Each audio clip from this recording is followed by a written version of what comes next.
ಹೆಸರೇನು? ನನ್ನ ಹೆಸರು ಆಶಾ ಸರ್. ಆಶಾ ಅವರೇ, ಏನ್ ನಿಮ್ ಪ್ರಾಬ್ಲಮ್ ಆಶಾ ಅವರೇ?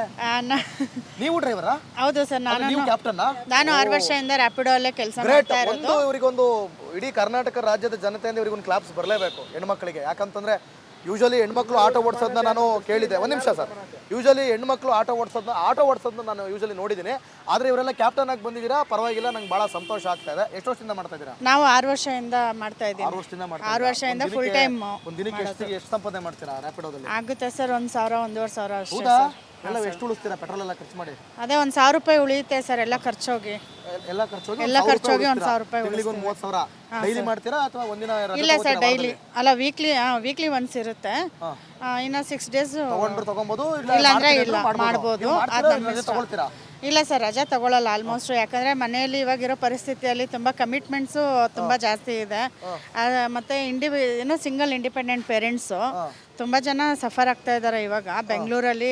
ಅಷ್ಟೇ ನಮಗೆ ಸ್ಯಾಲ್ರೀಸ್ ಬರ್ತಾ ಇದ್ರು ಬದುಕೋದೇ ಕಷ್ಟ ಆಗ್ಬಿಟ್ಟಿದೆ. ಮುಂಚೆ ಎಲ್ಲ ರೇಷನ್ ಆಗಲಿ ಪ್ರತಿಯೊಂದು ಗಾಳಿಗೆ ತೂರಿ ನಾವು ಬದುಕಕ್ಕಾಗತ್ತಾ? ಇಲ್ಲ, ಅದಂತೂ 100% ಆಗಲ್ಲ ಸರ್, ಯಾವುದೇ ಕಾರಣಕ್ಕೂ. ಎಲ್ಲ ಬೋರ್ಡ್ ಮಾಡ್ಸಕ್ ನೀವು ರೆಡಿ ಇದ್ದೀರಾ? ಹಾಂ ಸರ್, ರೆಡಿ ಇದ್ದೀವಿ. ಗೈಡ್ಲೈನ್ಸ್ ಮಾಡ್ಕೊಡಿ. ನೀವೇನು ಫಾಲೋ ಅಪ್ ಮಾಡಕ್ಕೆ ಹೇಳ್ತೀರಾ, ಗೈಡ್ಲೈನ್ಸ್ ಕೊಡ್ತೀರಾ, ಅದಕ್ಕೆ ನಾವು ಫಾಲೋ ಆಗ್ತೀವಿ ಅಂತ ಕೂಡ ನಾವು ಅಪ್ಡೇಟ್ ಮಾಡಿ.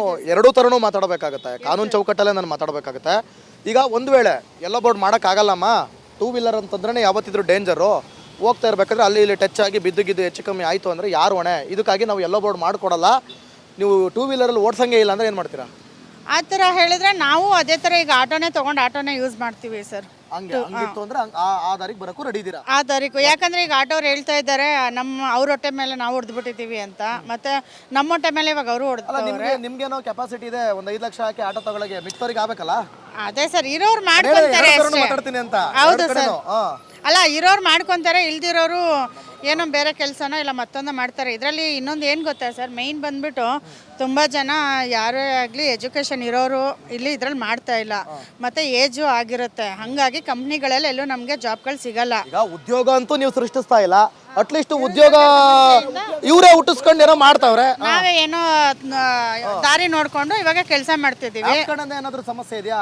ಖಾಸಗಿ ಸಂಸ್ಥೆಗಳ ಇಲ್ಲ ಸರ್, ಅವ್ರ ಕಡೆಯಿಂದ ಯಾವುದೇ ತರ ಪ್ರಾಬ್ಲಮ್ ಇಲ್ಲ. ಏನ್ ಗೈಡ್ಲೈನ್ಸ್ ಕೊಡ್ತಾರೆ ನಿಮ್ಗೆ? ಏನ್ ಹೇಳ್ತಾರೆ ಅವರು? ಈ ತರ ಎಲ್ಲ ಆಗೋದ್ರಿಂದ ನಿಮ್ಗೆ ಏನೋ ಅವರು ಮೀಟಿಂಗ್ ಕರೆದು ಏನು ಇದನ್ನ ಈ ತರ ಫೇಸ್ ಮಾಡಬೇಕು, ಈ ತರ ನೀವು ಇದು ಮಾಡಬೇಕು, ಆ ತರ ಏನು ಹೇಳಲ್ಲ? ಆ ತರ ಎಲ್ಲ ಏನು ಇಲ್ಲ ಸರ್, ಆ ತರ ಏನೋ ಅವ್ರೇನು ಗೈಡ್ಲೈನ್ಸ್ ಮಾಡಿಲ್ಲ. ಬಟ್ ನಮ್ಗೆ ಇವಾಗ ಸಡನ್ ಆಗಿ ನಿನ್ನೆಯಿಂದ ನ್ಯೂಸ್ ನಿಮ್ಮನ್ನ ಜಾಯಿನ್ ಮಾಡಿಸ್ಕೋಬೇಕಾದ್ರೆ ಏನೇನೆಲ್ಲ ಕೇಳ್ತಾರೆ ಅವರು? ನಮ್ದೆಲ್ಲ DL, RC ಕಾರ್ಡು ಮತ್ತೆ ಎಲ್ಲ ತರ ವೆರಿಫಿಕೇಶನ್ ಆಗುತ್ತೆ ಸರ್. ಎಮಿಷನ್ ಟೆಸ್ಟ್ ಮತ್ತೆ ನಮ್ದು ಸೆಲ್ಫಿ ಫೋಟೋ, ನಮ್ದು ಆಧಾರ್ ಕಾರ್ಡ್ ಅಪ್ಡೇಟ್ ಆಗಿರುತ್ತೆ, ಅದ್ರಲ್ಲಿ ಅಡ್ರೆಸ್ ಪ್ರತಿಯೊಂದು ಡೀಟೇಲು ಇರುತ್ತೆ ಸರ್. ಯಾವುದೇ ತರ ಆಕ್ಸಿಡೆಂಟ್ ಆದ್ರೂ ಏನೇ ಆದ್ರೂ ಕೂಡ ನಮ್ಮ ಮೇಲೆ ಕೇಸ್ ಮಾಡ್ಕೊಂಡು ಅವ್ರು ಫೇಸ್ ಮಾಡ್ಕೋಬಹುದು. ನಿಮ್ಗೆ ಯಾವ ತರ ಆಟೋದವ್ರ ಕಡೆಯಿಂದ ಸಮಸ್ಯೆ ಆಗಿದೆಯಾ? ನನಗೆ ತುಂಬಾ ಸಲ ಆಗಿದೆ ಸರ್. ಬಟ್ ಅದೇ ಹೆಣ್ಮಕ್ಳಿಗೆ ಏನು ಮಾಡ್ಕೊಳಕ್ಕಾಗಲ್ಲ ಬಿಡಿ, ಅದು ಬೇರೆ ಪ್ರಶ್ನೆ. ಹಂಗೇನಾರು ಆಯ್ತು ಅಂದ್ರೆ ಅದು ಕತೆ ಬೇರೆ ಆಗುತ್ತೆ.